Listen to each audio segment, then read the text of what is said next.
great for rising. Keep on churning till the butter comes.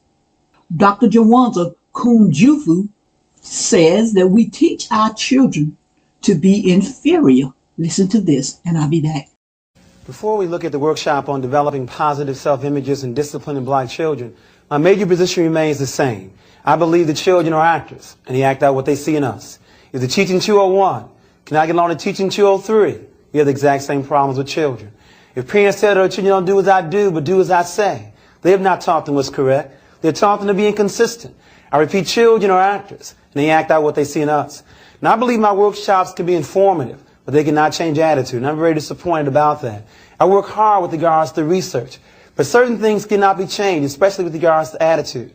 What am I getting at? As we begin to look at trying to close the gap or improve black student achievement, my major concern is you cannot teach a child that you do not love.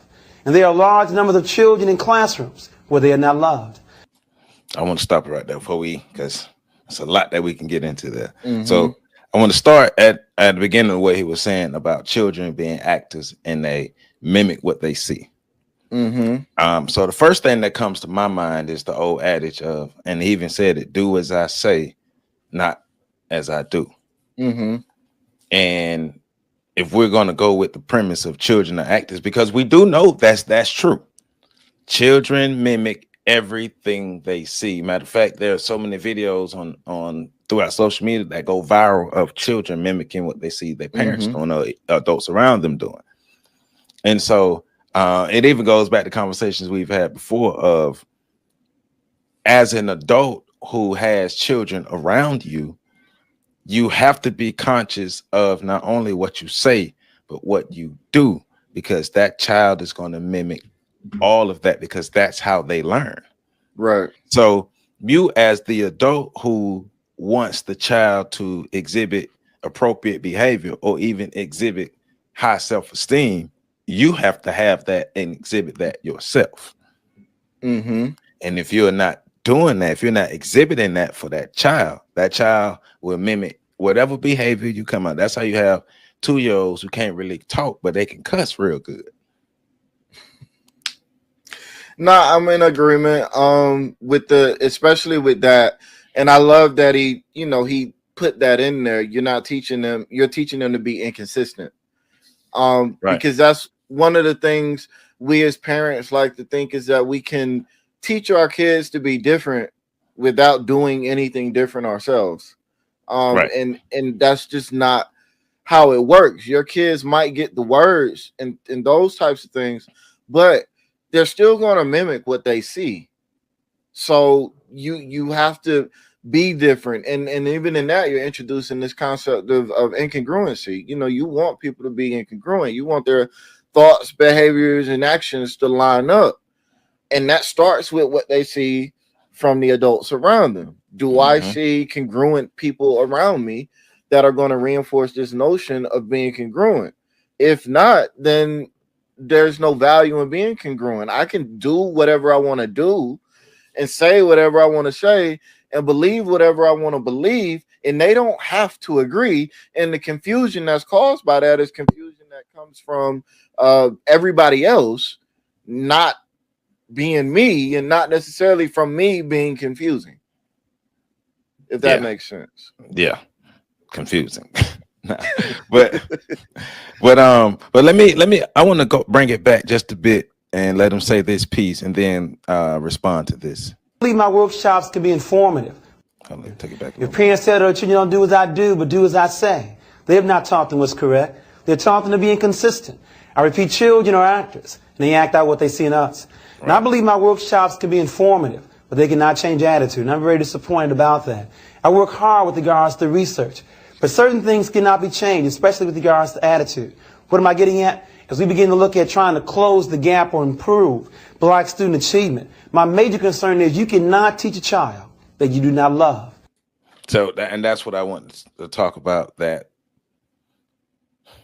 achievement, like trying us black people working to close the achievement gaps. Black people working on creating conducive environments for exceptional I guess, exceptional outcomes for their children. But he also followed that up with saying you can't teach children that you don't love. So I think about two things. I think about myself in the third grade, then I think about a local middle school here in Nims Middle School. So all of my life, every teacher that I had up to the third grade they were black. They were either black men or black women. But all I knew was just black educators, black teachers, and they understood me. They understood where I came from. They understood why I did certain things. They would understand why I would have this certain attitude, why I would have that certain attitude, whether that attitude was positive or negative. They understood that.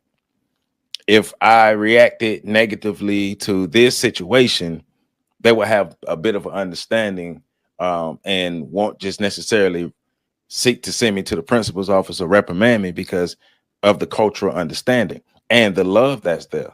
You know, those teachers took the time out to connect with my parents. So they were on a basically they back then you didn't have cell phones, but they could call up. They had my parents' numbers memorized in their head. So it's the same thing having it in your phone. So there was a rapport built between the teachers and my parents because the teachers actually gave a damn. They really gave a damn because they understood the cultural relevance. They understood why a young black boy who's 7, 8 years old will behave the way they behave because they've seen that, they've raised that, they grew up with that, so that makes sense to them.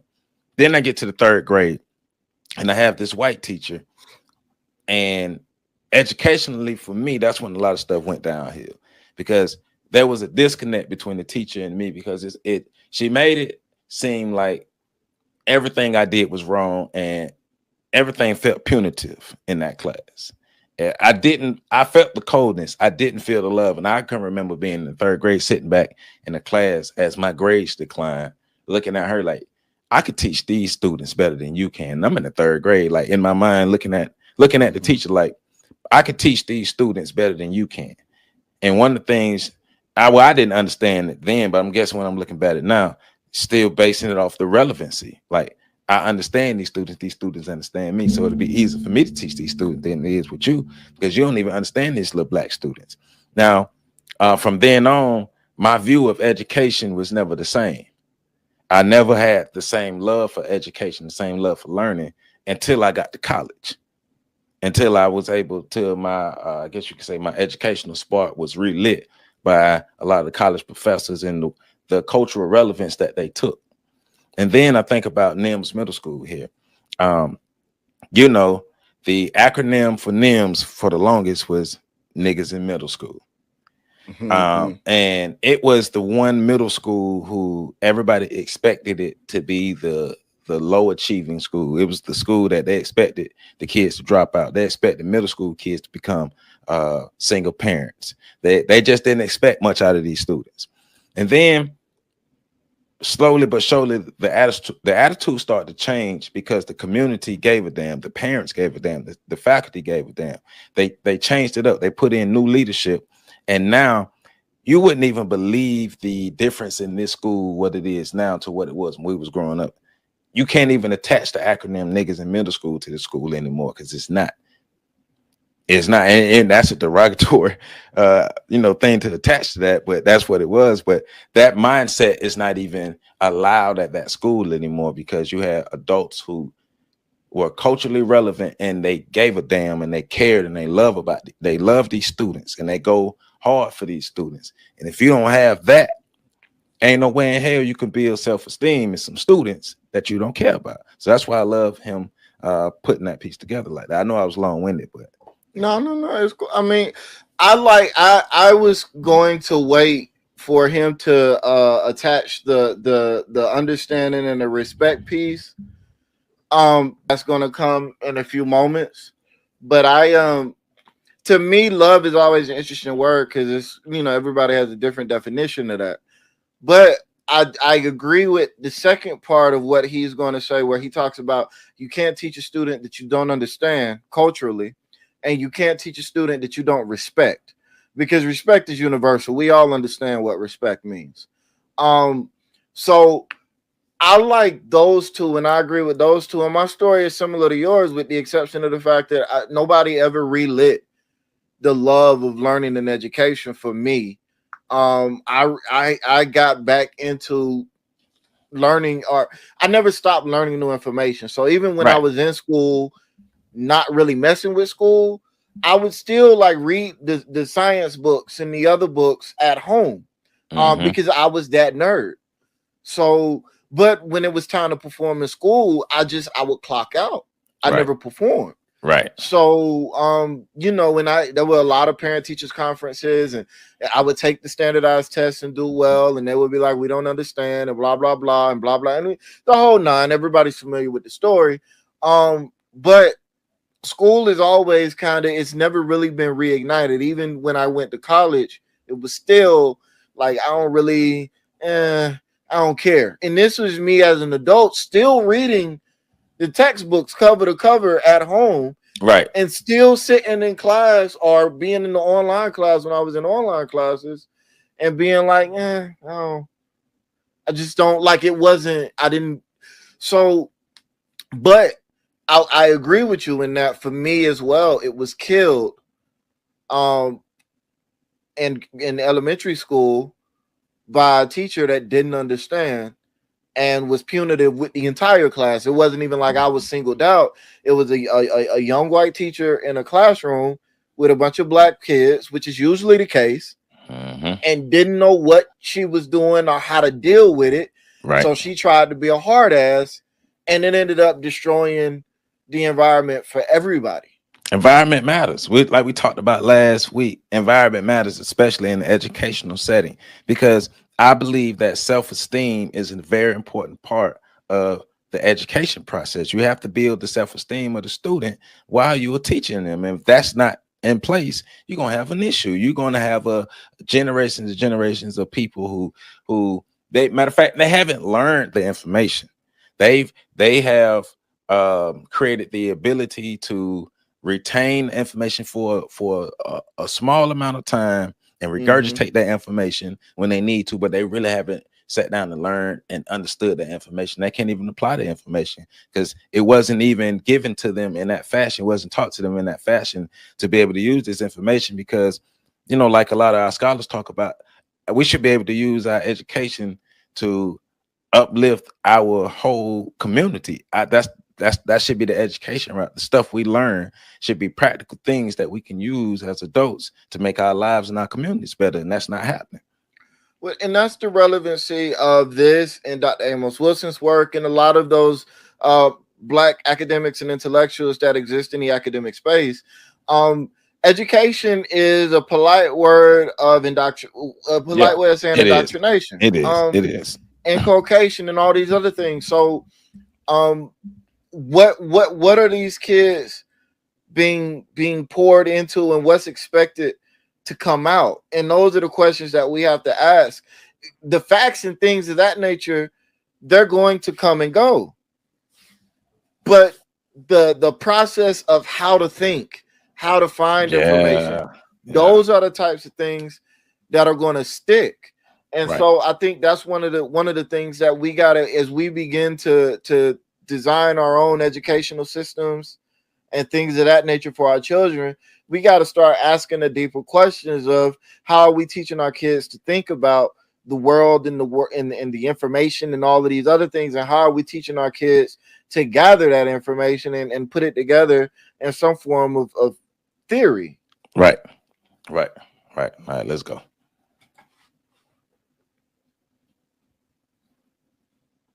I was doing this bullshit from last week. Concern is you cannot teach a child that you do not love. And there are large numbers of children in classrooms where they are not loved. I also believe you cannot teach a child you do not respect. And there are large numbers of black children in classrooms where they are not respected. And then last but not least, I also believe you cannot teach a child you do not culturally understand. In other words, we have integration, or should I be clear, desegregation. But we have many teachers who Real quick, there was a study not too long ago that actually showed that black students who were taught by black teachers did better academically, and that improvement transferred over into lifetime income earning and all these other things. There's a study on that. I can't remember where it was from, but I remember reading it because I used it for a number of grant proposals and things. But the body of work is there. When black Hmm. kids are taught by black people, and in particular, that particular article was talking about black males being taught by black male teachers. Yes, Um, respect. Oh, that respect word come in now. so yeah, there's a body of work that suggest and strongly suggested that the teacher and the student sharing a culture has a dramatic impact on the learning environment for the student moving forward. That's all. Yeah.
Here, Dr. Jawanza Kunjufu, we have him talking about how we teach our children to be inferior. And then we have Joseph Ward and Patrick Irving, and they're kind of giving their commentary on what he said, as I'm giving mine on what all three of them said. And one of the first things I want to point out here, Dr. Jawanza Kunjufu, he said, I believe the children of actors, and they act out what they see in us. He talks about how they act out what they see in us. What you think about that? Children see, children do. And he said, I believe his workshop could be informative, but they can't change attitudes. Dr. Jawanza Kunjufu said that despite the fact that he works hard, but certain things cannot be changed, especially with regards to attitude. Now, so he's saying, I work hard, I do my research, I do all this, but attitudes is something that the person is going to have to change. I can't change it through my research. Dr. Jawanza Kunjufu said that he had another concern. He said, my major concern is you cannot teach a child that you do not love. And there are a large number of children in classrooms where they are not loved. And then you have Joseph Ward. He said, I want to start at the beginning of what he was saying about children being actors and they mimic what they see. You know, now I want to put my 2 cents in. As a matter of fact, I got a 5 cent I want to put in. You know, I was thinking about the children being actors, doing what they see. I remember when I was growing up, there was this lady, she had some children. The children would go into stores and stuff, they would steal. And they would just like make their rhymes like they were shopping, but they would steal and everything. And when the children would come home with this stuff, oh, the mama would be so tickled. Let me see what y'all got. Didn't get caught, did you? Ha, ha, ha, hee, hee, hee. Well, when those children got grown, those children became drug dealers. They went to jail, run out of town and everything. And I mentioned to this woman's sister, I was talking to her, I said, well, she taught those children to be drug dealers. And the sister got offended. She never went and sold no drugs. I said, but no, she taught them not to respect the law. You see, when you teach a child not to respect the law, that encompasses everything. No, as far as I know, she didn't have those children selling drugs. But guess what? She had those children disregarding the law, doing things that were against the law. She cheered them on. She laughed. She wanted to know, what did they get? Did they get anything for her? Now, she may have told those children as they got older, when she saw drug dealers, now don't y'all sell drugs. She may or may not. I don't know. But the fact is, even if she did, the children do what they see. They do what they see. Joseph Ward talked about the many videos on social media showing where children mimicking adults. And those videos tend to go viral. Why? Because we think it's funny. You know, the child sees the adult go in and get a piece of chicken and sneak back into the room. What does he do? He go get him a piece of chicken, sneak back into the room. So that's proof right there that children do what they see. Joseph Ward says, and I agree. He said, as adults, if we have children around us, he said he came to this conclusion. If we have children around us, we have to be conscious. You notice that word conscious? We have to be conscious of not only what we say, but what we do, because the child is going to mimic all of that, because that's how they learn. So, adults, what are you teaching your children? Your mouth may be saying something, and your actions saying something different. And guess what they're gonna do? Pay attention to your actions. To quote the late, great James Baldwin. Now, if you don't know who James Baldwin is, I suggest you go and take a look. Take a look and take a listen, because he was a 20th century American novelist, essayist, playwright. He was a poet, a civil rights activist, and so many other things. And one of his great quotes, you know what he said? He said that children have never been very good at listening to their elders, but they have never failed to imitate them. James Baldwin, y'all. That sums up exactly what Dr. Jawanza Kunjufu is saying. Perfectly sums it up. Children may not mimic what they hear you say, but most assuredly, they're going to mimic what they see you do. James Baldwin. Okay, now something else Joseph Ward mentioned about self-esteem. He said, he told the adult, if you want your child to exhibit appropriate behavior or even high self-esteem, you have to have that and exhibit that yourself. We got to be what we want our children to be. You be the person you want your children to be. And he mentioned about these 2-year-olds, how they may not be able to say a few words, but baby, a lot of those few words are going to be some peppery words. They will cuss you out. Listen, you ain't been cussed out till kindergarten to cuss you out, baby. I know. Patrick Irvin, he said, he's talking about the do as I say, not as I do. You're teaching them to be inconsistent. And then he says, that's one of the things we as parents like to think. We think we can teach our children to be different without doing anything different ourselves. Did you hear that? We as parents think we can teach our children to be different without doing anything different ourselves. It doesn't work. Very seldom. It just doesn't work. You have to be who you want your children to be. You have to be that. If you want your child to have a healthy self-image, you have to have a healthy self-image. If you don't want your children to steal, then you don't steal or encourage them when they do steal. Or just do other things, because see, it comes across in different ways. You remember I talked about the drugs and the clothes in the store? Those children didn't grow up selling drugs. They grew up doing stuff against the law.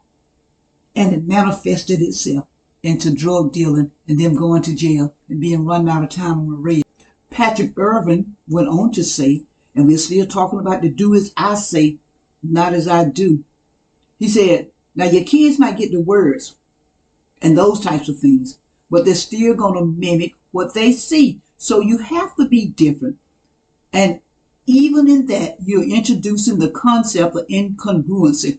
So he's saying with the do as I say, not as I do, you're introducing incongruency. Let's look at what the word incongruency means.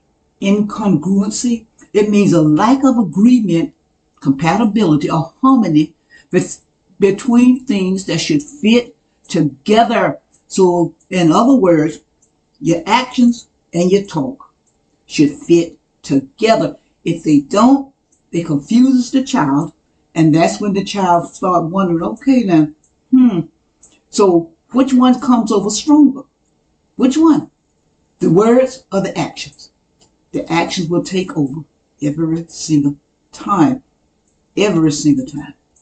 Patrick Irvin said that children would ask the question. They will ask, do I see congruent people around me that are going to reinforce this motion of being congruent? If not, then there's no value in being congruent.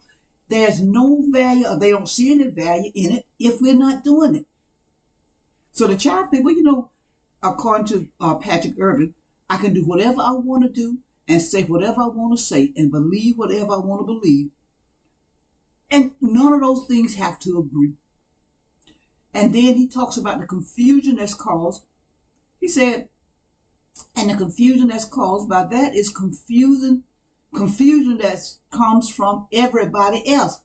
It comes from everybody else not being me, and not necessarily from me being confused. He said, does that make sense? Well, it kind of sort of did. Patrick Irvin did that. I think what you said, this is what I got out of that. So now everything is confused. The child is confused. And that confusion is caused by the do as I say, not as I do. So he said, well, that confusion is coming from everybody else. He said, it's not necessarily coming from me, because from what I'm learning here, this is status quo. I think this, hey, Patrick Irvin, if I got it wrong, I'm sorry, let me know. But now, if that was confusing, that's the point. That do as I say and not as I do is very confusing. So thank you, Patrick Irvin. Thank you, Joseph Ward. There was a study that was done, and it actually showed that black students who were taught by black teachers did better academically, and that improvement transferred over into lifetime income, earnings, and all these things. So Black students who are taught by black teachers fare better, not just in academics, in all aspects of life. Now, there's actually a study on that. When black kids are taught by black people, that particular article was talking about black males being taught by black males teachers, because Dr. Kunjufu, he talks a lot about black males in America. If it rings true that black male students being taught by black male teachers, if they fare better, then that it rings true for black females who are being taught by black females. And let me tell you the reason I think it is. As a little black girl, when I was sitting in class looking up at our teachers, we had different teachers. We had Miss McGee. I think everybody had a Miss McGee, but I could look up there at Miss McGee, the black lady, standing up there, and I could see myself standing up there in that same spot. Miss McGee could look at me as the little black girl sitting out there in the classroom, and she could see herself in that same spot. The same with the black male, looking at black adult male, looking at the black student male, and the black student male looking up at the black male teacher. Black adults, you stopped educating black children. Why did you do it? I'm Lily Bell. I'm just trying to create a dialogue. If they close my book, you remember my story. Be encouraged. Subscribe, comment, like, and share. Support our youth in any way you can. Keep on churning till the butter comes. Albert C. Richardson, a black man, patent the butter churn U.S. patent number 446470, February 17th, 1891. I'm Lily Bell. I'm just trying to create a dialogue. I leave you with this. If they close my book, you remember my story. A Nat Turner Runner production. Lock and load. Lily Bell. Be encouraged.